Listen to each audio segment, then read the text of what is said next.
Welcome to F007 Channel.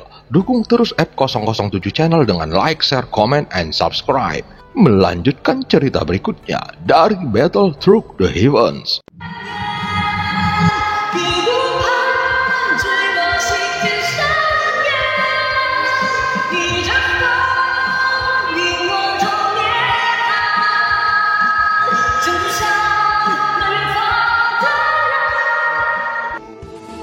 Selamat beraktivitas dan terima kasih atas dukungannya selama ini. Semoga semua sobat F007 selalu diberikan kesehatan dan rezeki yang berlimpah. Amin ya robbal alamin. Pada part sebelumnya, walaupun Xiaoyan sudah menyerap darah Yongdong dan menggunakan 82 tinju para dewa serta keterampilan bertarung lainnya, namun semua serangannya dapat dengan mudah diblokir pihak lain. Hingga akhirnya pria jelek itu ingin menghancurkan jantungnya. Untungnya Xiaoyan masih bisa menghindar. Mengetahui Xiaoyan dihina dan diremehkan, jiwa Jin Huansen yang berada di dalam tubuh Xiaoyan bermaksud untuk membantunya. Jin Huansen adalah orang pertama yang tidak mampu menanggung penghinaannya lebih lama lagi. Jika hanya menghadapi keabadian para dewa tingkat kedua di masa kejayaannya, maka dia tidak akan pernah menganggapnya serius sama sekali. Sebelumnya, keterampilan bertarung Suxinji yang diberikannya kepada Xiaoyan masih belum lengkap. Namun pada saat ini, informasi tentang keterampilan bertarung itu terus mengalir ke dalam pikiran Xiaoyan. Sehingga sekarang, itu benar-benar lengkap. Saat ini mata Xiaoyan tiba-tiba bersinar karena terkejut. Faktanya bahwa jika seseorang bukan dewa asli di kehidupan sebelumnya, maka mungkin tidak akan dapat memahami teknik jari ini. Namun sekarang Xiaoyan memiliki avatar dewa aslinya yang telah ada selama ribuan tahun. Dan tubuh fisiknya juga mengandung darah dewa asli. Dia mungkin tidak tahu banyak tentang Jin Huansen. Namun pada saat ini, sisa jiwa yang dimilikinya setidaknya dapat mengerahkan seluruh kekuatannya untuk membantunya. Saat berikutnya, tampak di antara alis Xiaoyan, segel bintang 9 berkedip dan tubuh Xiaoyan langsung melebar hingga lebih dari 4.000 kaki. Sosoknya yang menutupi langit dan matahari tiba-tiba mengangkat tangannya. Seketika, ada kekuatan yang penuh dengan kehancuran tak berujung terus memadat di kelima jarinya, sampai dia mengepalkan tangannya yang mengambang di udara. Kemudian, cahaya keemasan berputar di antara kepalan jari-jarinya yang berada sekitar 100 kaki dari pria tua jelek itu. Saat Xiaoyan mengangkat lengannya, pupil mata Yongdong yang terus memperhatikannya langsung menyusut. Apakah ini? Tidak mungkin. Yongdong bergumam pelan. Saat ini suaranya sedikit bergetar dan jika diperhatikan bintang yang berada di antara alisnya, maka hanya akan melihat 6 bintang. Bagaimanapun, setelah mengorbankan darahnya untuk Xiaoyan, sekarang dia akhirnya jatuh dari dewa asli bintang 8 ke bintang 6. Sementara itu di udara, ada sebuah pukulan emas yang melesat keluar dan saat suaranya berhenti, terlihat ada cahaya keemasan terang yang meledak dan membentuk angin puyuh yang menghantam pria jelek itu. Walaupun Xiaoyan baru menggunakannya untuk yang pertama kalinya, namun kekuatan jari Suxinji Xiaoyan secara alami jauh lebih kuat dari apa yang pernah digunakan Yongdong sebelumnya. Karena saat ini, kekuatan Xiaoyan telah meningkat dan dia juga dewa asli bintang 9. Maka hanya dengan mengandalkan kekuatan jari ini saja, itu sudah cukup untuk melenyapkan keabadian kaisar manapun. Bagaimanapun ki dan darah yang melonjak dari dewa asli bintang 9 bukanlah sesuatu yang mudah untuk ditangani. Kekuatan jari ini juga cukup untuk menembus jantung dan menghancurkan sebuah bintang. Pria jelek itu segera mengangkat tangannya dan matanya memantulkan jari-jari emas yang melesat ke bawah, pada saat ini sudut mulut pria itu perlahan terangkat, seolah-olah dia masih meremehkan Xiaoyan. Saat dia mengangkat jarinya, tiba-tiba seluruh tubuhnya dipenuhi cahaya hitam, dan di belakangnya muncul sesosok bayangan yang ukurannya lebih besar darinya.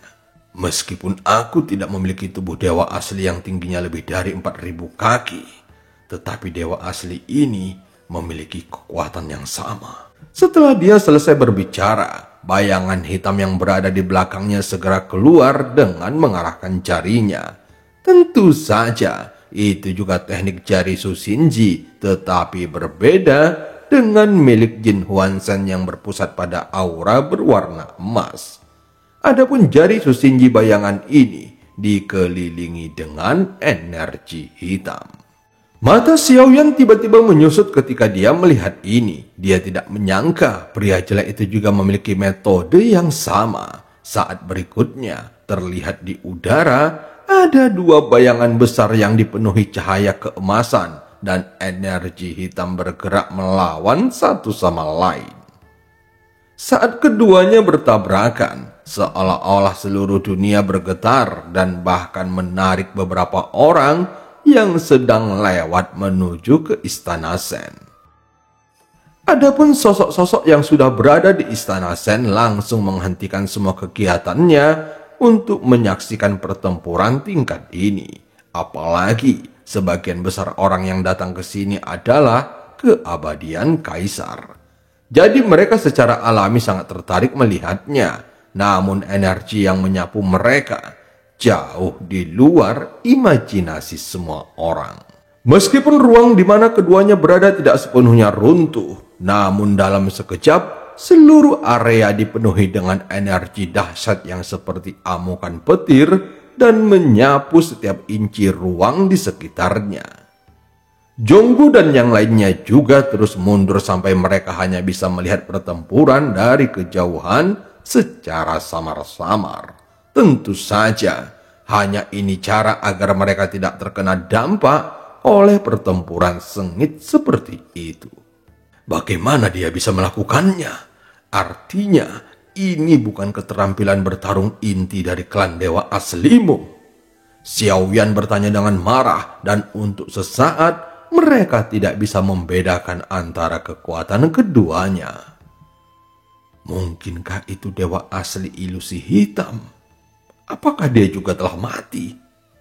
Suara gumaman Jin Huanzhen terdengar perlahan. Saat mendengar gumaman Jin Huanzhen, Xiaoyan juga secara kasar memahami bahwa bayangan hitam besar yang muncul di hadapannya ini pasti sama kuatnya dengan Jin Huanzhen saat masih hidup. Namun apa yang tidak disangka Xiaoyan adalah bahwa jiwa dari dewa asli bisa meledak dengan kekuatan yang mengerikan seperti ini. Roh dunia kuno dewa abadi dan iblis dapat memberiku kekuatan untuk bersaing dengan keabadian para dewa. Mungkinkah saat ini aku bisa dianggap sebagai keabadian para dewa? Xiaoyan bergumam di dalam hatinya. Jika dugaannya benar, maka dia seharusnya bisa menggunakan kekuatan aturan. Faktanya, dia telah merasakan apa yang disebut dengan kekuatan aturan, namun dia belum benar-benar memahaminya. Bagaimanapun juga, jantung api dan jantung guntur mengandung kekuatan aturan. Tetapi Xiaoyan hanya bisa merasakan kekuatannya, dan dia tidak tahu bagaimana menjadikannya keterampilan bertarung yang kuat. Kekuatannya sekarang memang jauh lebih kuat, tetapi jika berhadapan seperti sosok yang ada di depannya, maka itu tidak ada apa-apanya, dan itu tidak akan membentuk kekuatan penghancur apapun. Roh dunia kuno dewa abadi dan iblis, kamu dapat membantu orang lain menjadi keabadian para dewa. Dapatkah kamu membantuku menerobos juga? Suara Xiaoyan segera terdengar. Dia merasa terobosan Ning Yao jelas bukan karena penguasa Istana Shen. Apalagi semua yang ada di sini antara ilusi dan nyata. namun itu jelas tidak cukup untuk membuat keabadian kaisar menerobos ke keabadian para dewa. Setelah berpikir dengan hati-hati, Xiaoyan telah menyimpulkan bahwa terobosan Ning Yao pasti terkait dengan roh dunia kuno dewa abadi dan iblis. Tentu saja, namun kamu harus menyetujui persyaratan dariku. Apa syaratnya? Xiaoyan langsung menjawabnya sambil berpikir Ning Yao pasti telah membuat perjanjian sehingga roh dunia kuno dewa abadi dan iblis membantunya.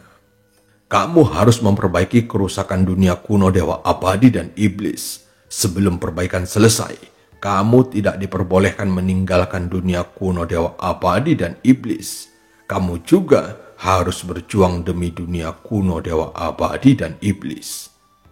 Suaranya tiba-tiba terdengar dengan nada yang arogan. Bukankah kamu sudah tahu siapa diriku?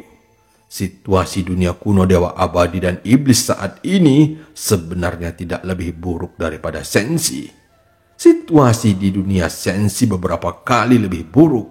Jika aku berhasil menerobos dewa asli alam leluhur, maka aku dapat membantu dunia kuno dewa abadi dan iblis untuk memperbaiki kerusakan pembatasan dunia.